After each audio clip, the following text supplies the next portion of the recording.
Welcome to Brand Me. I'm Preston Conrad, and this is the podcast about doing your own thing, whether it's building a personal brand, maximizing your side hustle, or making the most of your everyday. The more you work hard and you're open-minded to things, I really think you're going to find naturally what is you're supposed to do. Hey, everybody. I'm so excited for today's episode. It's kind of a special one. I am sitting down with Meghan Picerno. She is a Broadway star and actress, most recently the lead in Phantom of the Opera, where I first met her in the DMs. And it is such a great episode because Meghan, as a Broadway star, performer, and actress, really knows a lot about following your gut, risking it all, and now moving on to the next phase in her life, as well as not settling, right, for anything less than what you deserve. So I think you'll love this episode. She, by the way, is a bubbly treat. You're going to love this. Coming right up is Meghan Picerno. Meghan, I am fangirling. It is a treat to see you on my screen. How are you?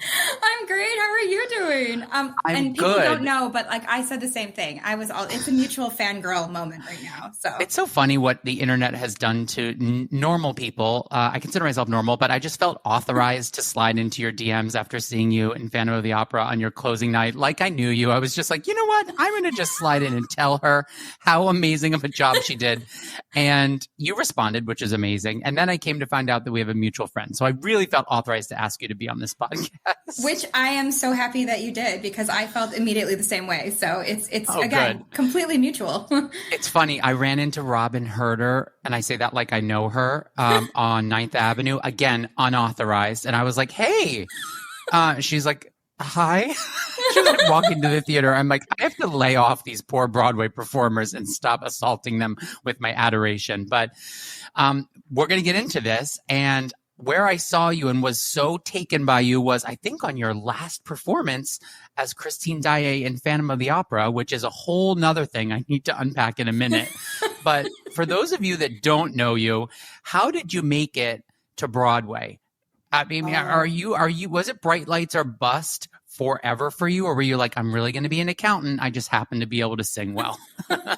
What was in the cards? It was more the latter, actually. So Broadway, okay. And I know how this is going to sound, but to be really honest, Broadway wasn't really on my radar. I'm originally from the opera world, but it kind of was one of those things where it's a twist of fate, like open mind, open heart, twist of fate. So performing even wasn't always what I was going to do. But you know what? That's a long story for this short interview, but I'll try to keep it in the right plane. But basically. But you were a performer like at heart since you were a little, I would imagine, like with a voice like that, you must have always had it in your bones. Oh, really? No. But my weird, quirky personality has always been there. Like, I'm sure my parents probably thought I was either going to like be something important or a serial killer. Like I would go up to people and invite them over for lunch and like, you know, like very like strange little child that would be, you know, like I memorized all the bones in the body and I would go to people and be like, pick a bone, any bone. I'll tell you what it is, scientific or not. Like, yes. So I've always been like my own little bird. And very, you know, like I played classical piano and jazz piano very well, like very, very well. Yep. Looking back on it, I'm like, Mom, Dad, hello, did you know what you had? But of course, then I got like too cool for school. And I was like, I don't want to do this anymore, even though I was magnificent at it. And then I, for funsies, sang. My first musical actually was Music Man, and in my freshman year of high school, and I just tried it. I just like auditioned, and I got the lead as Mary, and it was a scandalo. Wait, you just randomly were like, I think I can sing. I'll audition. Yeah. Wait, you know what's funny? I'm not to go on a tangent, but I left Music Man the other night with my sister, and I said Meghan should replace Sutton when Sutton goes on, because I feel like this is a Meghan role. But I'm not your agent, and I just love your voice, and I was like, I could imagine her singing this. Hey, listen, Preston, I'm there for it. I mean, I need to grow 9 inches if they want a tall girl, but like I'm here for it, because that totally. And it does. It actually, you know, it's funny you say that, because I went to opening night and I hadn't seen Music Man or sung Music Man since my freshman year of high school, which was a minute ago.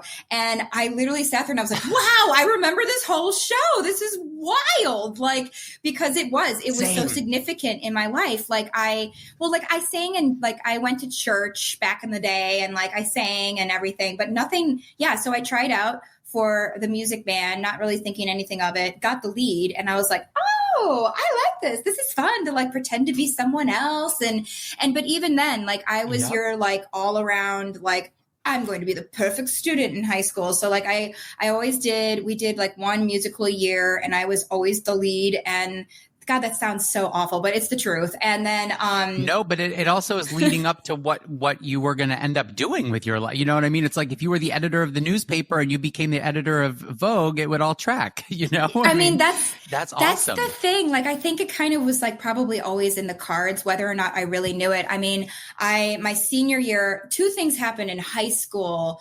Well, 3 things. And one of them is eerie. One of them is so eerie. I've said it before in interviews, but I'll say it here too. It's wild. Like it almost sounds like it's not true, but it's the truth. So it's again, like it was just in the cards. I know. I'm building it up. So I'm hoping it's as good as I'm making it sound. So my junior year of high school, I'll lead up to the really fun, queer, like crazy thing. But so a couple things happen. One, so I French is my second language, and my French class in high school, we went to see an opera. I grew up in Chicago. So we went to see Romeo and Juliet by Gounod and Carmen by Bizet at the Chicago Lyric Opera. Now, a funny thing is people are like, oh, like, did you grow up listening to music theater and opera? No, like, absolutely not. In fact, in my household, it was mostly 2 very distinct kinds of music. It was like classic rock and then like classical symphonic works. Those were always kind of just going in my household, which is interesting to me because if I were to kind of compare myself to a personality, I'd say it's those 2, like rock meets classical. So like it's fascinating. So anyway, so I never grew up like with opera. So anyway, so my junior year, my French class, we go to see the opera and I'm like, holy shit, this is fucking amazing. I was like, this is like, this person's on their back singing and like they're singing in French. It's beautiful music. And my entire class is just like asleep thinking it's the most boring thing in the world. And I'm like, this is epic. So for funsies as a high schooler would, right? Yeah. Cause we're all too cool, which is a shame because you're missing out. Well, not all of us, but I was. And so again, for fun, I started taking classical voice lessons, but with nothing in mind, just being like, I think that's amazing. I love languages. I love how it's like basically the Olympics of singing. I just want to give it a go. So for fun, I started taking classical lessons my junior year, end of my junior year of high school. Again, not thinking anything of it. And then my senior year of high school, our all-state theater in Illinois was Pirates of Penzance. And that's an operetta. And I had never obviously sung that way or anything, but I auditioned and I got the lead. I got Mabel. So I think that was already the universe was kind of like, listen, so, okay, now here's the third thing that happened when not in high school, but I was pretty young. I feel like it was like 6th or 7th grade. And this is eerie as hell. So I only saw one music theater show ever my entire life growing up, just one. And it was Les Mis. It's wild. It is wild considering like what I'm doing right now. But it was Les Mis. But no joke. So when I did Love Never Dies, my conductor, Dale, we would like a quintessential first conversation when you're having lunch with people is like, oh, what have you seen? Blah, blah, blah. And I was like, oh, well, I saw Les Mis, in Chicago. And he was like, huh, that's interesting. Like about when? And I like told him and he was like, huh. And he laughed and I was like, what? And he was like, you're not going to believe this, but I was the conductor of that show. And I was like, what? Stop. Wait, it gets weirder. So then fast forward 2 years and I'm now on the world tour of Phantom, the new revival of the world tour. And my conductor, Dar, same conversation has happened. He's like, huh, when did you see that show? And I was like, blah, blah, blah. And he was like, I was the music director of that show. So 2 big conductors in my life. Universe.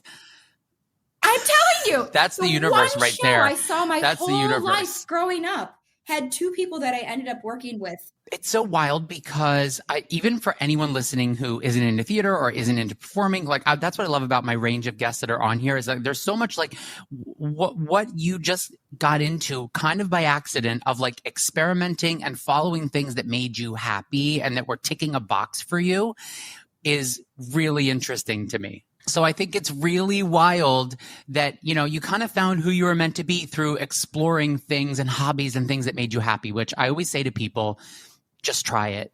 Maybe you don't want to start a brand. Maybe you don't want to, be a personality. Maybe you don't want to launch a product. But if there's something that makes you happy, you should try it. Because look what it may lead you to. It may lead you to Andrew Lloyd Webber, Meghan.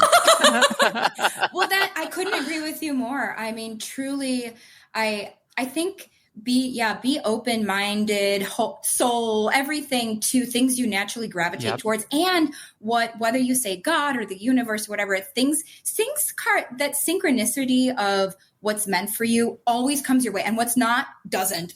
Or even if you really want it to, or you think you do, it's really true. Like it's the more you work hard and you're open-minded to things, I really think you're going to find naturally what is you're supposed to do, and it just sort of happens. I love that whole story that it just fell into place for you. By the way, along this journey of the high school and the opera and this and that, what were you working side hustle jobs? What was like paying bills for you? Like what was your job that you were like, I'm going to do this, I love this? I always love to know what people did in real life. Oh my God. Okay, so here's the thing, and like I need like a soapbox moment. So to all the young people who are aspiring to be, especially in our profession, which is so wild, right? It's such a wild profession. A lot of people don't tell you that most of us don't immediately make it on stage, or even if you do, then there's like resting periods in between, right? And so first of all, like my family is not very wealthy. We're not poor, but we're not wealthy. So like I put myself through grad school, which was so much money. And also like I supported myself in New York. So like, I think this is the thing that a lot of, like I have a voice studio that I impart on my students too, is like, you will do whatever if you really want to do this, you will do whatever you need. I mean, within boundaries, in order to do it. And, for instance, like when I was going to grad school, I was working 60-hour weeks on top of going to grad school. I would study my music. I mean, literally, I would study my music at like 1 or 2 in the morning. I would go to auditions exhausted. I mean, like things like this. I literally had holes in my shoes. So here are some of the jobs that I had. But I tell you, also to anyone listening, as much as I wish, of course, that, mommy and daddy bought me an apartment in New York and like I didn't have to pay for anything myself, I'll tell you, there are some things that are gigantic gifts by having to provide for yourself and being resourceful. And it's being resourceful. So let's see, of course, I was the quintessential. I was a server at one of my now favorite places up by school. Pasticci is its name. It's an Italian restaurant. And it was very like bohemian, like very la boheme. Like, you had like models and singers and this and that. So I served, which everyone should have. It's like being in the army. Everyone should have to be a server at a New York restaurant, at least like for 6 months in their life, because totally teaches you the people and the hard knocks and the scary stuff. And let me tell you about School of Hard Knocks. Yeah, that. And then again, some interesting jobs. I was the personal assistant for Renee Fleming, who's a very famous opera singer. And that was cool because I was able to see behind the scenes how someone at the pinnacle of their career, female, was going. And like, she's one of the most hard workers I've ever seen. So, and the things that I used to do for her, I do for myself now, which is kind of cool. That also, I was you were like a sponge and you didn't even know it. Oh, no, I knew it. I literally was like, I want to know the things, like even down to like how to pack your clothes for like a week journey. I don't know, like it's crazy, like all the things. And she was very generous in the sense of letting me sit in on meetings, like when she was planning out her calendar and things like that. And like, it was just I really learned a lot of practical and odd things that you wouldn't even think of in our side of the business. So that was another job I had. Okay, so here's some weird jobs I've had. I was a member of the Meat Cutters Union for 6 months. Yes, you were. Yes, I was. You sliced that deli meat. You slice that meat, girl. You sliced that meat. I hated the job. I thought it was oh my God. I worked at Kroger. There was a woman that would like turn off the freezer because it was too cold for her. And I was like, yeah, but like, aren't like the meats and stuff in there? Like, anyway, I mean, not to bash, but it was a special kind of hell. But that being said, also I worked in medical records at a hospital in like the basement, and I would get there at like 5:30 in the morning, and it was just hell. Like the only good thing about it was like when a baby was born, you'd hear do do do do do do. So you'd like wait for it to be like, let the births happen.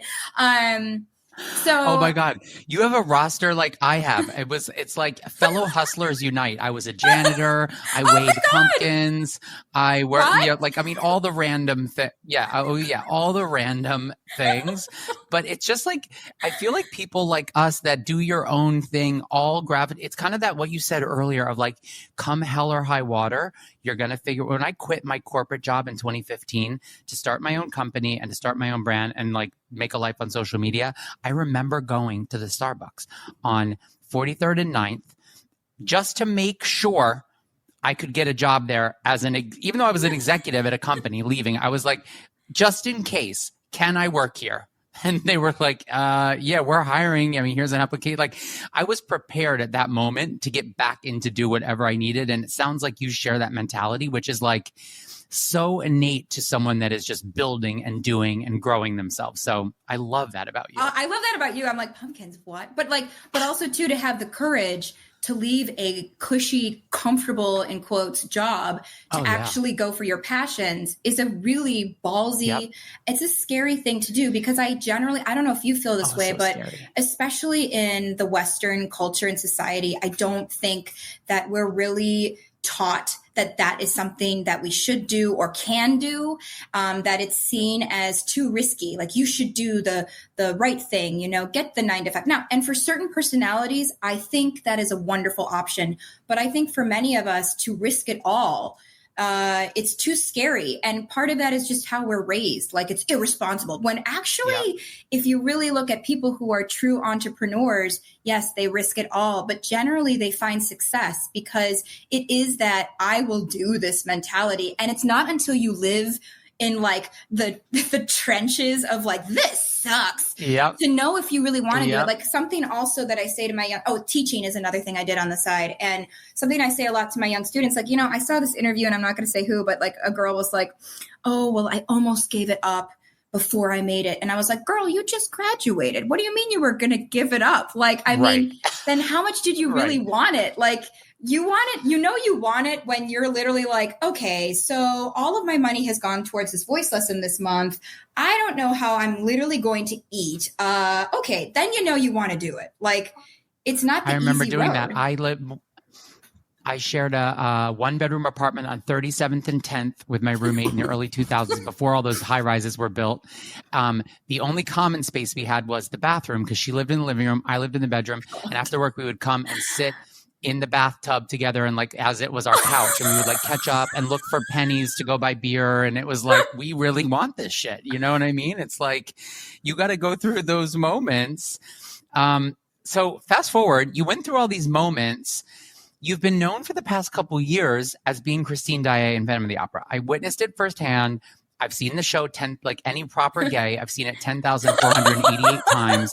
And you were the first time that I was like, holy shit. Like, I believe that. Now I get that character. Like, oh my God. Like, that's like a real woman in Christine. Like, I believed it so much. You were so good. I think you had just recovered from COVID. It was your last performance.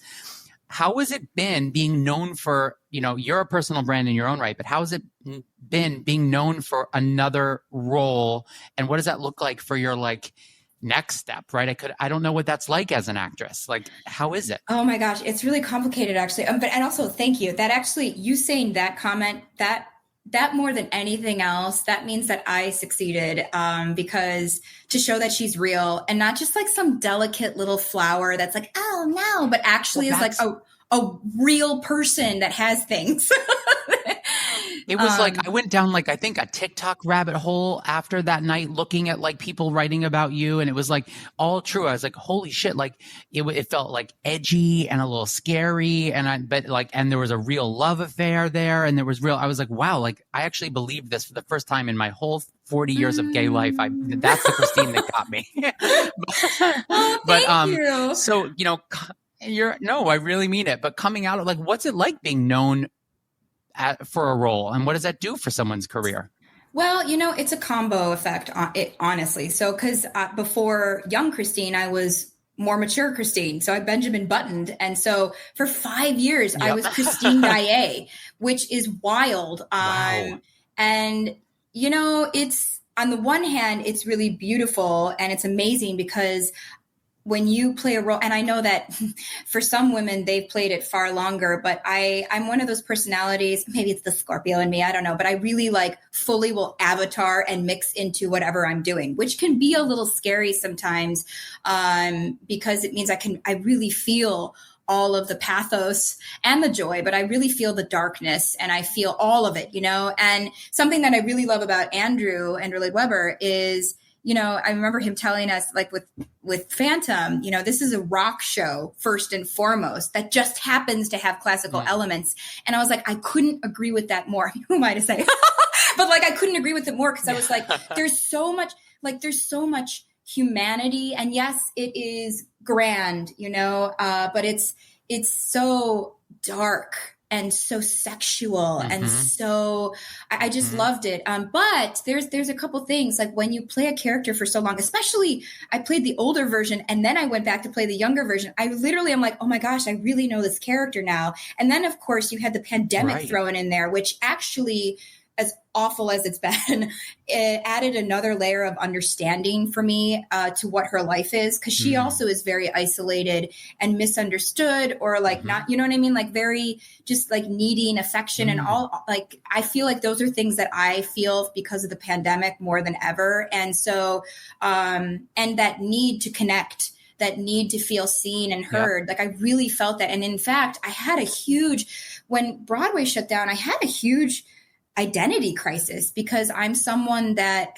I mean, I wonder if this happens with you too. Like you are your brand, but then it gets confusing when your brand has also been living in a world where your character is also the brand and you've now morphed into the character, and separating the two is really hard. Like really hard. If you care about it, like it's hard. You care. I can only imagine. I mean, what was this? Were you in New York during the shutdown? The whole time? Not the whole time, but definitely the beginning, like, like the whole, like when we clap. And at first that was like, yes. And then like, by like month 2, you're like, we're clapping. Yeah, exactly. Yeah. Well, and also too, like that sense, I mean, with the pandemic, not to go on a full tangent, but, I had several people that I cared for pass away from COVID.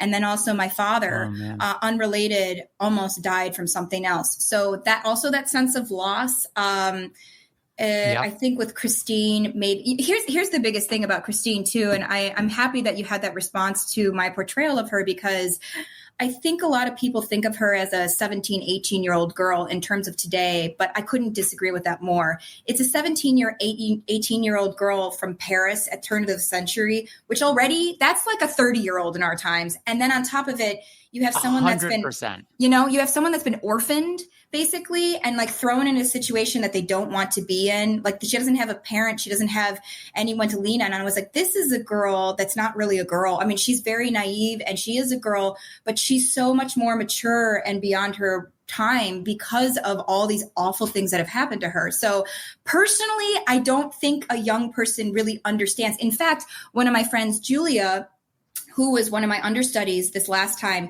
she had played Christine on Broadway, I think like 5 years ago or something like that, and came back. And she and I were talking about it. And she said the same thing. She was like, Meghan, when I was here at, I think she was like 25 or something like that. Don't quote me. Fake news maybe, but some younger. She was like, I didn't get it until I'm older. And now I understand, like also what, like that relationship with the Phantom or Raoul or Meg. I mean, there's actually very complicated relationships that I just, again, like, let's face it, like I'm 32.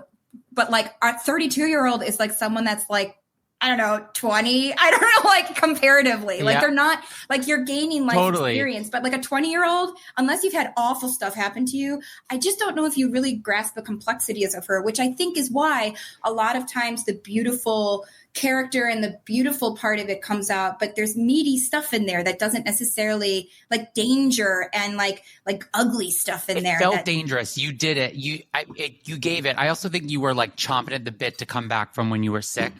And I think I had never seen you perform before, so I'm sure this is your all the time, but you were so guns blazing. I was just like, I don't even know her. And I'm like, yes, this girl. Well, if you saw me that last day, that's wild because I wasn't contagious, but I had full blown COVID. I did. I saw you. I think I saw you your last ever performance, I think. Oh my God, what a crazy day. That was literally, I had full blown COVID still, like not contagious, but they literally had like Pedialyte and chairs for me on the side because I couldn't breathe. I was swollen from the steroids. I had like an inhaler I'd have to take every time I like climbed the ladder. It was sheer like, wow. I will finish my contract. Like I will do this. But sorry, I got off the finish line with grace. Well, I don't know about grace, but we did it. Sorry, but I got off a little bit. But so I can tell you this though. So even right now, like after and like for me too, because I was out with COVID for 3 weeks, it really like put such a terrible like I was just pure sheer like I will finish this 5-year chapter that I've had, this beautiful unexpected chapter. And it is weird. Like a lot of people are like, how could you leave Phantom? And I was like, I love my family, PH family. I love Christine, but also, you know, you have to pass the crown. I mean, you don't have to, but I know that my personality, it's very mutual that, you know, like, how could I top what I did? Like, I was like, unexpectedly, I reopened Broadway. Like, so truly, there wasn't too much more I don't think that I could bring to her.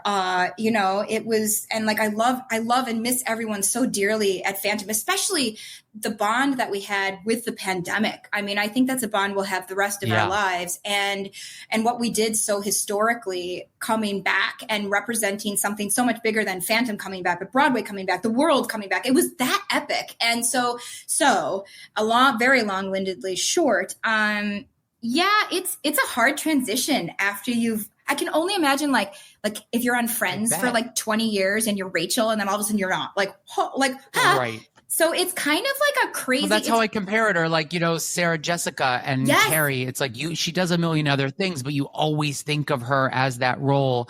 Are you actively planning your next chapter? What happens after someone leaves Broadway? Do they take a minute and take a beat and kind of like recoup their mental and physical strength? Or are you just like, what's next? Well, my personality is always what's next, which my teacher and I have really been working on. Like Matt Farnsworth is my teacher, and he's just amazing. But I'm always the type, and I think it is that like entrepreneurial, and also like you know what it's like when you're in survival mode, you're like, what's next? What's next? And that's a habit that's so instilled in me that it isn't always like it doesn't always serve a purpose now because I'm at a different chapter in my life, but it's always what's next for me because I'm constantly evolving and growing. And so for me, well, here's the other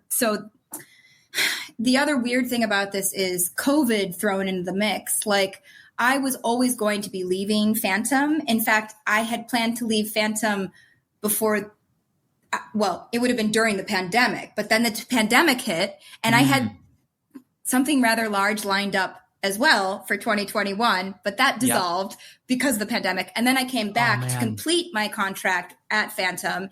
And so it's interesting because at this moment, I'm not really choosing to be like, I'm going to just chill. Absolutely not. I had 2 years where I was going out of my mind because I don't like to not work. Like I was just chilling for a while. I'm good. Exactly. But it's interesting because in this time, because of COVID, in both the Broadway world and also the opera world, it's very difficult in the sense of so in the opera world, they plan very far ahead. Like you're looking at 5 years out sometimes.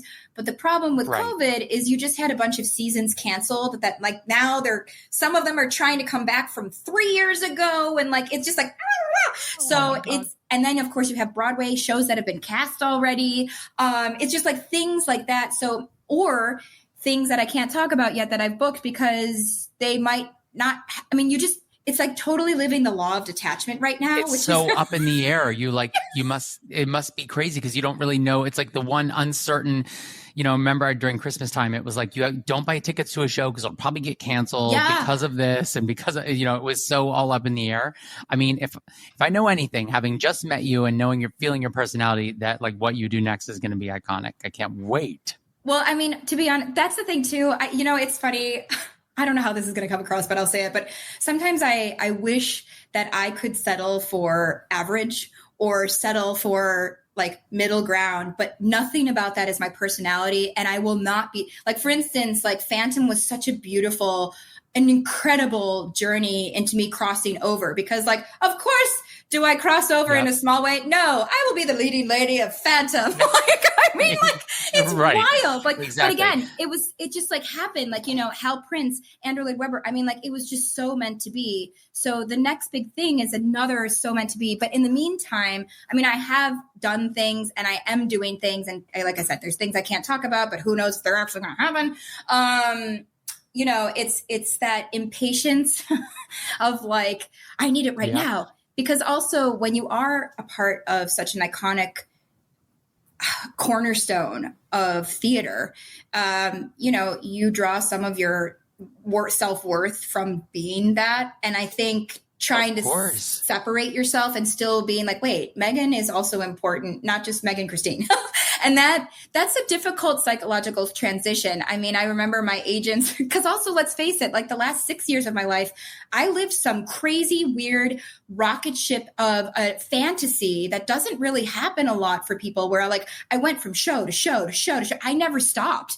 And like, I didn't audition for Broadway. I auditioned for Love Never Dies. Well, I listened for Candide, which turned into Love Never Dies, which turned into the World Tour, which turned into Broadway, which turned into me opening Broadway because so like I didn't stop, which means I was spoiled. So my agents like sat me down. They're like, "Now, Meghan, we just want to let you know that's not normal." You're like, well, it's accomplished now. So what are you getting me next? I know. I was like, so we can't send that out again. Like we can't do that because that was great. But I mean, it all goes back to the beginning of our conversation, which is the universe or whatever it is working the way that it's going to work its way, and it sets you up right, and you kind of. I think a lot of this is that you surrender to being like, yep, that's for me. Yes, I'll go to that lunch. Yes, I'll audition for you. Yes, I'll do this. And you kind of have that intuition. It sounds like that you know the right way the water's flowing and which way to paddle because you paddled the right way. Well, I think that's the thing is like really follow your gut no matter how crazy it can seem, because especially as a crossover artist, that also TV films and like voiceover are on the table. Like they're all, I think when it comes to like a brand, especially as an artist, which I know a lot of artists don't really like to say like they're a brand, but I very strongly everyone's a brand. Everyone's a brand, especially now. Especially now, TikTok, Instagram, like you are a brand. So I think the quote difficult thing is, particularly for me, who, yes, my voice is a coloratura soprano, but inside I'm like a kick-ass rocker. So like, how do you have to really show people that just because my voice can be sweet and delicate, it doesn't mean that I can't be that. I can, but like, for instance, like, a lot of people like to put people in boxes. So for me to say, well, I'm actually more of a pentagon instead of a box. You really have to show people that. And that also means that you need, I don't know why I picked pentagon. Like, is that the witch in me? Like pentagon? I don't know. But like you really have I love it. I don't know. But like you really have to, it means also too that your path, and yes, everyone's path is different, but it especially means, at least, and maybe you can relate to this, is that you have to carve out your own path, which is so much more exhausting, I think. And like, sometimes you're just like, why? Like, why can't I just do the traditional? But you have to prove to people that hey, my brand, even though I'm 5'2" on a tall day, yes, I can be a badass on that stage. Yes, I know I can look like this. And yes, I'm in my 30s, but that doesn't mean that I can't play this. Like, so really like breaking the boundaries of things. And you have to prove yourself that this is okay. That in fact, not only is it okay, but maybe it's something wonderfully different. And that goes for both ways. Like me crossing back over into the opera world, they hear, oh, you're a Broadway person. Can you sing? Of course I can sing. Like, and so it's just that, like, it's literally spoon feeding people like I am this particular kind of stardust, and it's maybe something that's different, and owning it, and then from that, like being true to the seed of what I am, and then just kind of expanding. Like I love strong female characters. Even if, like, for instance, Christine a lot of times wasn't played as strong. Well, why not? You know, or Glinda, or some of the opera roles. Why not? You know, so as long as you have the right team of people to take the chance on you too, to do that. And in the meantime, you know, one of the parts of my brand that I love is using my platform is not massive yet, but it's something. And I really think that my job and our job, when we can influence people, you can do it for good. And I really try to bring as much strength and inspiration, particularly to young female identifying people. And because I just think like we really need that more than ever, especially what's happening in the United States. I don't even want to get into it, but I think that, you know, people are listening, people are watching. And I think it's really important that as a female that was just in Phantom and what I'm doing next, you know, I want to show like, hey, if you're not wealthy, you can do this, guys. Hey, if you're 5'2", you can still do it. Like if you, and it all starts with community. I mean, you responded right to my DM and you had no idea who the hell I was. So you're doing a really good job of it. And by the way, I just took a whole page of notes of what you were writing. I think, of what you were saying. I think everything you're saying, it's so funny because a lot of the people listening may not be on Broadway, may not live in New York, and there's so many great nuggets that you just have graced me with in this last 30 minutes. We need to go to like a proper lunch so we can continue this. I already thought that. I was like, well, clearly we need to meet up because, you know, have an Aperol Spritz. Oh no, we're meeting up. Well, when you come back from your southern trip or wherever you are down there, then we'll have a proper New York lunch. By the way, since we are running out of time, and I'm so sad about it, how can everybody find you on the socials and see more of your bright light online? How can everyone find you?